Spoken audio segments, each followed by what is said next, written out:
Good morning. ഓ നീയോ? എന്താ ഇഷ്ടപ്പെട്ടില്ലേ? ദുശകനങ്ങളെ ഞാനെന്നല്ല ഒരു മനുഷ്യൻ ഇഷ്ടപ്പെടില്ല. സോറി, അത് ഞാനങ്ങ് മാറുന്നു. ഇപ്പൊ നിങ്ങൾ 2-3 പേർക്ക് ഞാനൊരു ദുശകനമാണല്ലോ അല്ലേ? ഞങ്ങള് 2-3 പേർക്കെന്ന് നിനക്ക് തോന്നുന്നതാ. നിന്റെ വീട്ടിൽ തന്നെയുണ്ട് നീ ഒരു ശകനം മുടക്കിയാണെന്ന് ചിന്തിക്കുന്നവര്. പിന്നെ ഈ നാട്ടിലേക്ക് ഇറങ്ങിയ പറയാൻ വേണ്ട. നിന്നെയൊക്കെ പറ്റി 2 നല്ല വാക്ക് പറയുന്ന ഒരൊറ്റ മനുഷ്യൻ ഈ പഞ്ചായത്തിലെന്നല്ല 7 പഞ്ചായത്തിലും കാണൂല. ആയിക്കോട്ടെ, ഞങ്ങളൊക്കെ മോശക്കാരും ശകുനം മുടക്കികളും ആയിക്കോട്ടെ.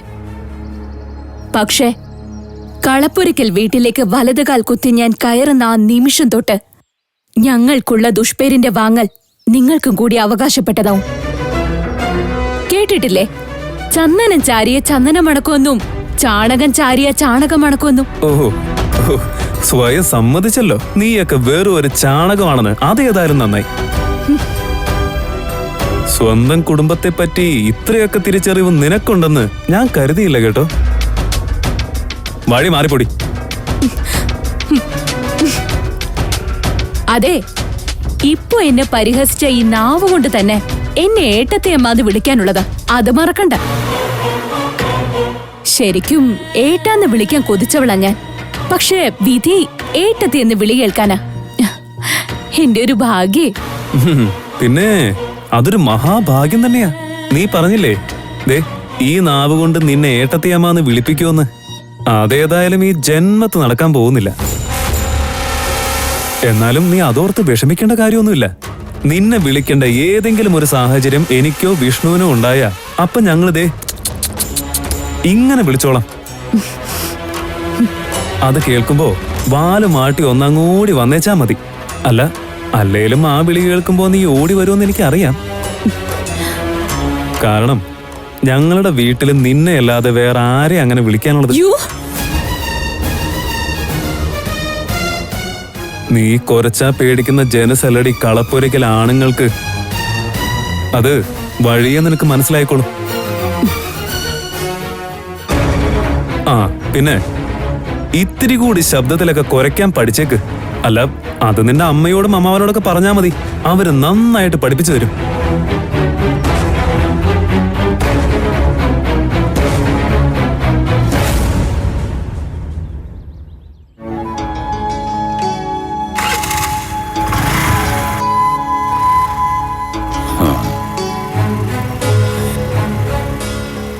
രാവിലെ തന്നെ ആ കുളങ്കലിക്ക് വയർ നിറച്ച് കൊടുത്തു തോന്നുന്നു. അതൊരു കണക്കിന് നന്നായി. അല്ലാതെ പിന്നെ എന്ത് ചെയ്യാനാ മാമ? വന്ന് ചോദിച്ച് മേടിക്കല്ലോ അവള്. അതിനെ കുറ്റം പറഞ്ഞിട്ട് ഒരു കാര്യമില്ല. ജാത്തിയാലുള്ളത് തൂത്താ പോവില്ലല്ലോ. അല്ല തിലകമാമ എന്താ ഈ വഴിക്ക്? ഞാൻ മോനെ കാണാൻ വേണ്ടി തന്നെ ഇറങ്ങിയതാ. വാ മോനെ, നമുക്ക് ആ തണലത്ത് മാറിക്കാം.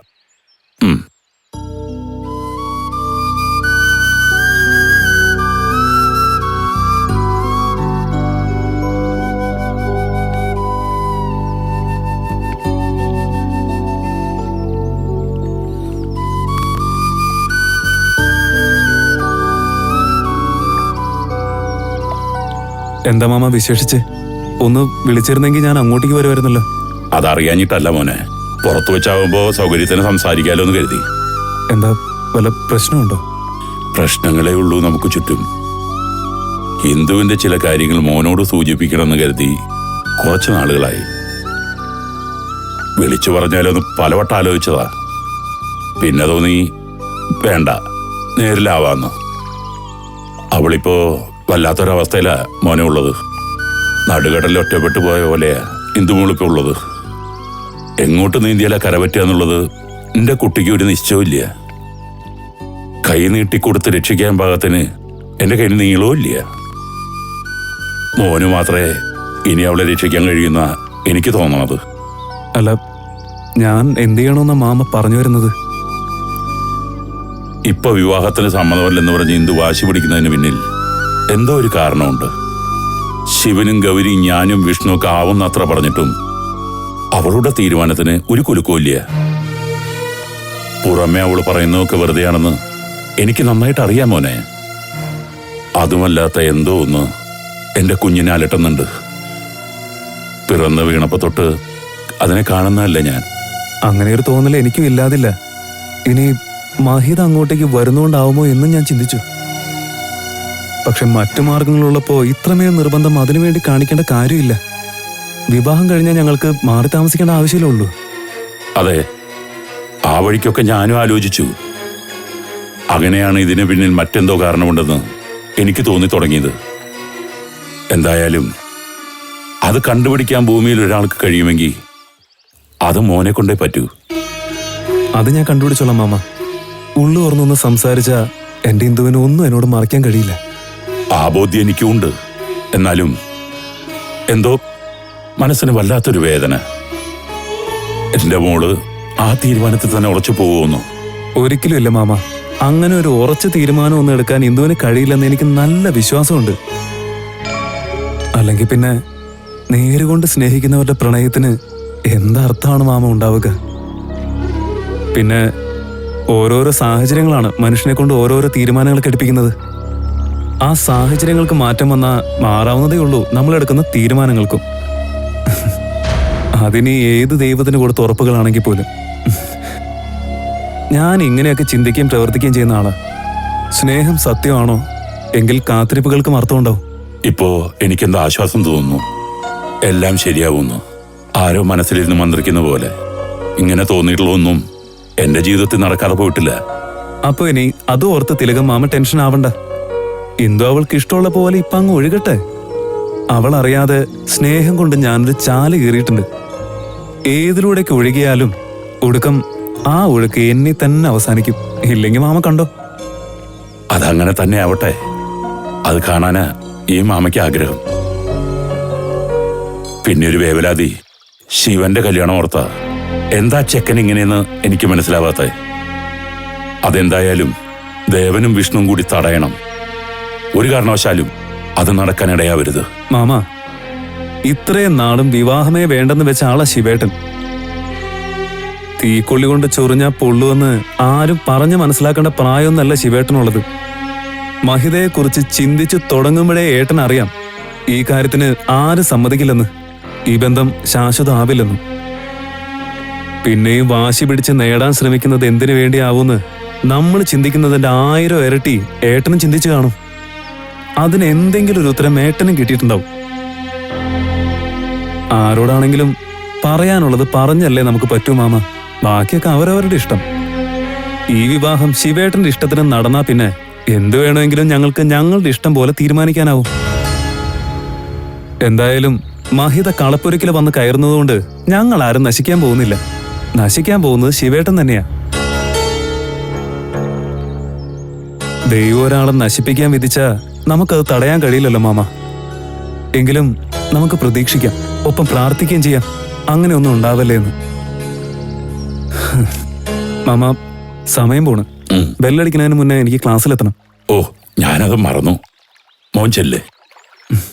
ആ,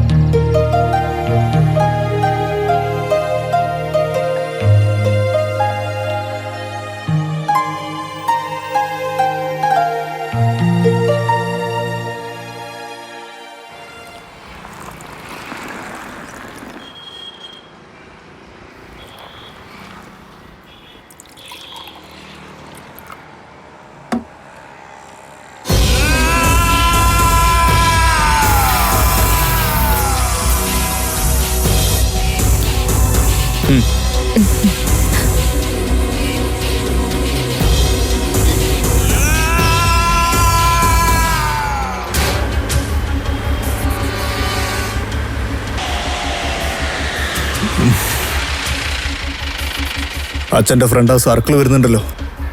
കാത്തോ, നിന്റെ മുഖം കൊടുക്കണ്ട. അറിയാലോ, ആ ചെകുത്താൻ എൻ്റെ അച്ഛൻ്റെ ആളാണ്. ഇനി അവനോട് കിന്നരിക്കാൻ നിൽക്കാൻ എന്തായാലും ഞാൻ അങ്ങോട്ട് ചെല്ലണം. ശരി. ഹായ്, ഞാൻ അങ്ങോട്ട് വരാം.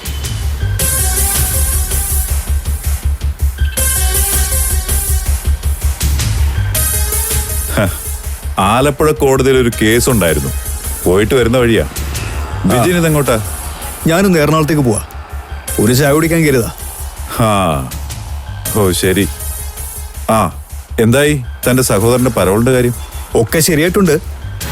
എന്തൊക്കെയോ പേപ്പർ വർക്കുകൾ കൂടെ കഴിഞ്ഞാൽ മതി എന്നാ കേട്ടത്.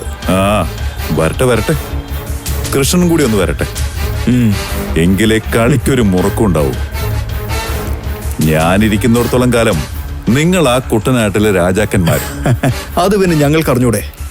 അതിനല്ലേ നിങ്ങൾ ഇങ്ങോട്ട് ഇറക്കുമതി ചെയ്ത് തന്നെ. അതെ, കൃഷ്ണൻ ഇറങ്ങിയിട്ട് മറ്റവന്റെ കാര്യത്തിൽ വല്ല തീരുമാനം എടുക്കുന്നുണ്ടോ? തീരുമാനം പണ്ട് എടുത്തതല്ലേ, അതെങ്ങനെ വേണമെന്നൊരു കൺഫ്യൂഷൻ, അത്രേ ഉള്ളൂ. അവൻ ഇറങ്ങട്ടെ, എന്നിട്ട് വേണം ആ കൺഫ്യൂഷൻ കൂടെ ഇങ്ങ് തീർക്കാൻ. ഓക്കേ. അതേതാ വണ്ടിയിലൊരു പച്ചക്കിളി അങ്ങോട്ട് വരാൻ പോയി എന്നെ തടഞ്ഞപ്പോഴേ തോന്നി ഏതാണ്ടൊരു ചുറ്റിക്കെട്ട് കേസാണ്. അയ്യോ തെറ്റിദ്ധരിക്കണ്ട, ഇത് അമ്മാതിരി കേസൊന്നുമല്ല. മഹിയുടെ ഫ്രണ്ടാ, അവളെ കാണാൻ വന്നതാ. പോകുന്ന വഴിക്ക് ഡ്രോപ്പ് ചെയ്തേക്കാൻ പറഞ്ഞു. മഹി തന്നെ കൂടെ വിട്ടതാ. ഒന്നും പറയണ്ട, എന്ത് കേസാണെങ്കിലും എറണാകുളം വരെ സ്വറ പറഞ്ഞു പോകാലോ. അതൊരു നേരം പോക്ക് തന്നെയാ. പിന്നെ തന്നെ ഞാനൊന്ന് പേഴ്സണലായിട്ട് കാണാനിരിക്കുമായിരുന്നു. മഹിതയുടെ കാര്യം പറഞ്ഞപ്പോഴാണ് അത് ഓർത്തത്. അതിനെന്താ, ഇപ്പൊ പറയാലോ. ആരോടാണേലും ഉള്ളത് നേരിട്ട് പറയണതാ എന്റെ ശീലം. നമ്മളൊക്കെ യങ്സ്റ്റേഴ്സ് അല്ലേ, അതുകൊണ്ട് തന്നെയാ ഈ കാര്യം പറയാന്ന് വിചാരിച്ചത്. ഞാൻ പറയുന്നതിൽ വേറൊന്നും തോന്നരുത്. എന്തു തോന്നാൻ? താൻ കാര്യം പറയും. മഹിതയുടെ കാര്യം തന്നെയാണ് എനിക്കും പറയാനുള്ളത്. മഹിതയുടെ കാര്യോ? എന്ത് കാര്യം? മാളിയേക്കൽക്കാരുടെ ചൂടും ചൂരും നിറഞ്ഞ സ്വഭാവത്തോട് എനിക്ക് വലിയ ഇഷ്ട. മനുഷ്യനായാൽ അങ്ങനെ തല ഉയർത്തി ജീവിക്കണമെന്നാണ് എന്റെ അഭിപ്രായം. അതുകൊണ്ട് തന്നെയാണ് നിങ്ങളുടെ വീട്ടിൽ മറ്റാരെക്കാളും മഹിതയുടെ ഇഷ്ടം. അവളെ പോലൊരു പെണ്ണിന് വിവാഹം കഴിക്കണമെന്നാണ് എന്റെ ഇഷ്ടം. ഞാൻ പറഞ്ഞു വന്ന കാര്യം വിജയന് മനസ്സിലായി കാണുമല്ലോ. താൻ തന്നെ ഇതൊന്ന് അച്ഛനോട് സംസാരിക്കണം. കാര്യമൊക്കെ എനിക്ക് മനസ്സിലായി. പക്ഷേ താൻ വൈകിപ്പോയല്ലോ സർക്കിളെ. വൈകിപ്പോയെന്നോ? മനസ്സിലായില്ല. പ്രപ്പോസലുമായിട്ട് വരാൻ വൈകിപ്പോയെന്നാ ഞാൻ ഉദ്ദേശിച്ചത്. മഹിതയുടെ വിവാഹം ഏതോണ്ട് ഉറപ്പിച്ച മട്ടാ. എന്താ? മഹിതയുടെ വിവാഹം ഉറപ്പിച്ചെന്നോ? എപ്പോ? ആരുമായിട്ട്? അതാണ് അതിലും കോമഡി. കേട്ടാ താങ്കളെന്നല്ല കുട്ടനാട്ടിലെ ഒരു കുഞ്ഞു പോലും വിശ്വസിക്കില്ല. കളപ്പുരക്കൽ ശിവനാണ് മഹിതയുടെ പ്രതിശ്രുത വരൻ. എങ്ങനെയുണ്ട് കളിയുടെ പോക്ക്? അപ്പൊ അങ്ങനെയാണ് കളിയുടെ പോക്കല്ലേ? കൊള്ളാം കൊള്ളാം, ബെസ്റ്റ്. എന്നാ വിജയം ചെല്ല്, ഞാൻ പോട്ടെ. പിന്നെ ഞാൻ പറഞ്ഞ കാര്യം മനസ്സിൽ നിന്ന് വിട്ടുകളഞ്ഞേര്. വേറെ ആരോടും ഷെയർ ചെയ്യണ്ട. ഏയ്, അത് ഞാൻ അപ്പോഴേ വിട്ടു. Don't worry. അപ്പൊ ഓക്കെ. ഓക്കെ, ശരി.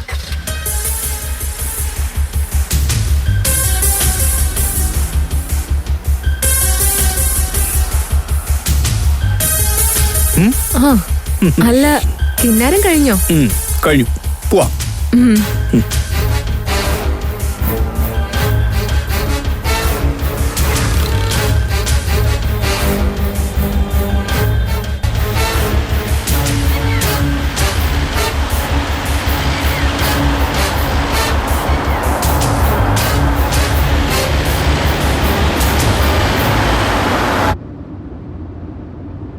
കാർത്തു, നമുക്ക് അല്പനേരം കൂടി ഇവിടെ നിന്നാലോ?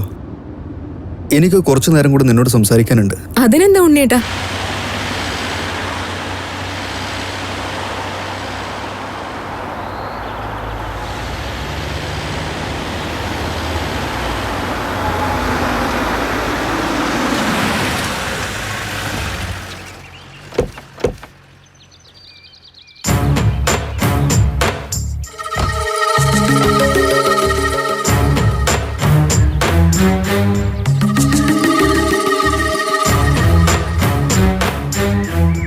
നല്ല സ്ഥലമല്ലേ?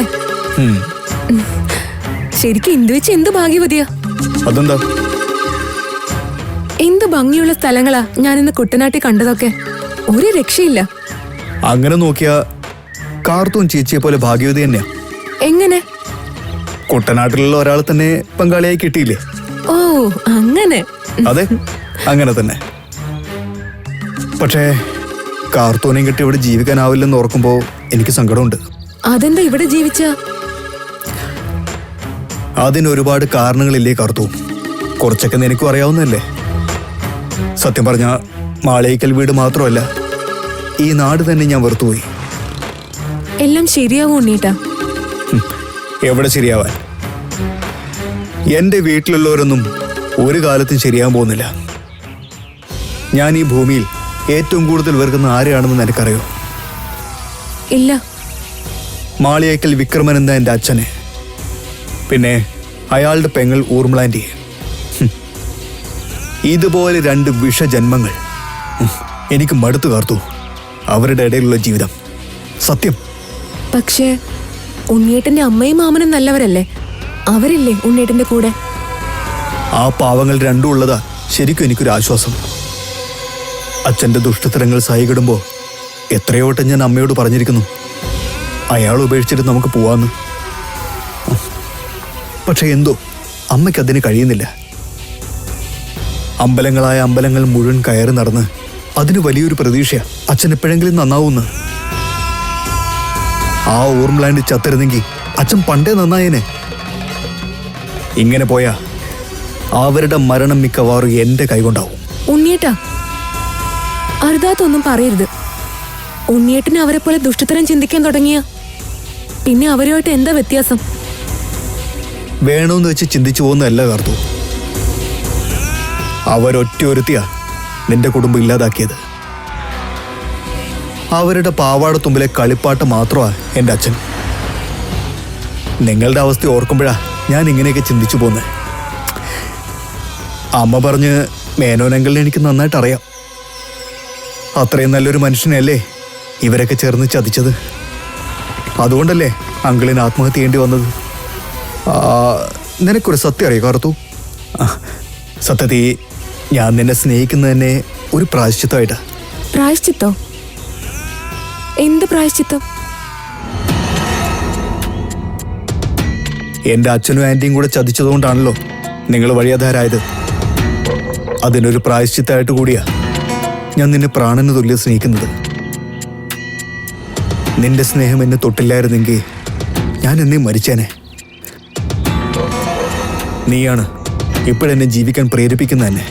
ഉണ്ണിയേട്ടാ, പക്ഷെ കാർത്തു, നിന്റെ അമ്മയും ഇന്ദുവെടുത്തിയും ഞാൻ വിക്രമന്റെ മകനാണെന്ന് അറിയുന്ന നിമിഷം നിന്നെ എന്നിൽ നിന്ന് അവരകട്ടുമെന്ന് എനിക്കറിയാം. ഒരിക്കലും അതെനിക്ക് താങ്ങാൻ കഴിയില്ല. നീ എന്നെ മനസ്സിലാക്കിയതുപോലെ അവരെന്നെ ഉൾക്കൊള്ളണമെന്നില്ല. എനിക്ക് നല്ല ഉറപ്പുണ്ട്, ഇന്നല്ലെങ്കിൽ നാളെ നമ്മൾ പിരിയേണ്ടി വരുമെന്ന്. ഇനിയും ഇങ്ങനെ ഒരുപാട് ദൂരം നമ്മൾ മുന്നോട്ട് പോയാ നീ എന്നിൽ നിന്നും ഇല്ലാതാവുന്നതോടെ പിന്നെ ഈ ഭൂമിയിൽ ഒരു നിമിഷം പോലും ഞാൻ ജീവിച്ചിരിക്കില്ല. അതുകൊണ്ട് കാർത്തു, അവരെയൊക്കെ വെറുപ്പിച്ച് നിനക്ക് എൻ്റെ കൂടെ ജീവിക്കാൻ കഴിയില്ലെങ്കിൽ നിനക്ക് വേണമെങ്കിൽ എന്നെ ഉപേക്ഷിച്ചിട്ട് പോവാം. ഞാനായിട്ട് ഒരു തടസ്സവും നിൽക്കില്ല. അതല്ല, എന്നും നീ എൻ്റെ ഒപ്പം ഉണ്ടാവുമെങ്കിൽ നമുക്ക് ഒരുമിച്ച് ജീവിക്കാം.